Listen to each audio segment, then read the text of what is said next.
After a long break, the News Gang is back. And for his maiden show, we are delighted to introduce Joseph Bonyo, who becomes the 5th gangster, and he will be bringing you Bonyo's Bone. We also have a guest gangster, Judy Kaberia of the Frederick Newman Foundation for Freedom. Gangsters Jamila Mohammed and Yvonne Okwara are away and will be joining us in the subsequent shows.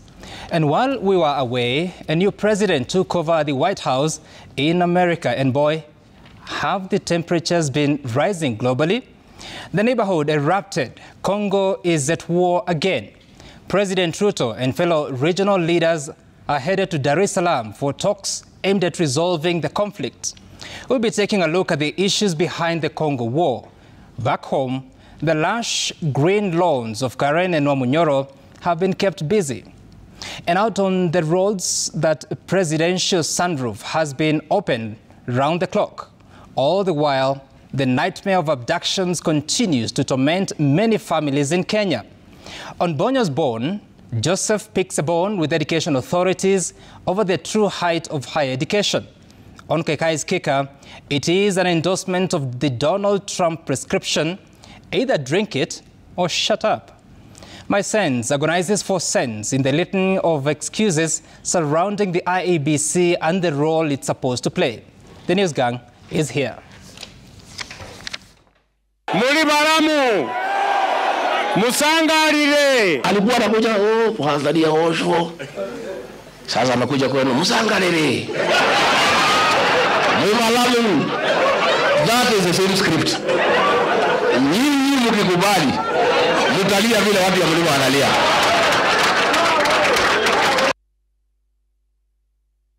All right, and before we get back to the greatness of what has happened over the past few weeks, first we want to pay tribute to one man, His Highness the Aga Khan, who passed on at the age of 88, reported yesterday in Lisbon, Portugal. On this table, just to welcome you, Judy Kaberia. Thank you so much for agreeing to our invitation. Let's begin with you, Linus, because you worked at an institution that really was founded by His Highness the Aga Khan. What do you remember of this man? A great man that was humble. And I interacted with the Aga Khan as most of us at the Nation Media Group at the time would, on one of his visits to the company. And you know, he had a way of making you feel okay and easy. I moderated events that he presided. And one time we were celebrating the Nation Media Group at 50 years, and it was a massive event. We had President Mwai Kibaki in attendance, His Highness the Aga Khan, the President of Rwanda, Paul Kagame, and former Prime Minister Raila Odinga. It was during the time of the Grand Coalition government. And we spent quite a lot of time, and we got to really see a man who is a visionary. And his story basically is anchored by the founding of Taifa Leo, the newspaper that then later got its English version, which is Daily Nation. A man whose name will forever be imprinted in the story of media freedom in Kenya. Because the one other thing that must be remembered about the Aga Khan was he understood journalism and the need for journalism to be given its space to operate in. And he also understood that it is a difficult space. That space is sometimes contested. And he did a lot to fight for that space. And of course, he didn't just invest in media, Joseph. He also invested in many other areas. If you have to look at the financial sector, the insurance sector, the health sector, you see a lot of footprint there. True, Sam, and it's actually indicated that the Aga Khan entire investment in the Kenyan country is estimated at about $940 million annually. And that tells you that everything he did touches each one of us in a different way, either in health, in education, in agro-processing, in insurance, across the various Kenyan economic sector. And remember, even across the borders, the Buja Gali Energy project that he did in Uganda, a massive, massive, massive project that to date still is the biggest power producer, I want to believe, in Uganda. So the impact that the Aga Khan, His Highness, had locally is quite impressive. And I want to believe this was very strategic of him. because just as Lena says, he ensured that there was media independence, but with the same independence, he invested in across the economical sectors that would necessitate that every Kenyan felt the impact that he had in this country. Right.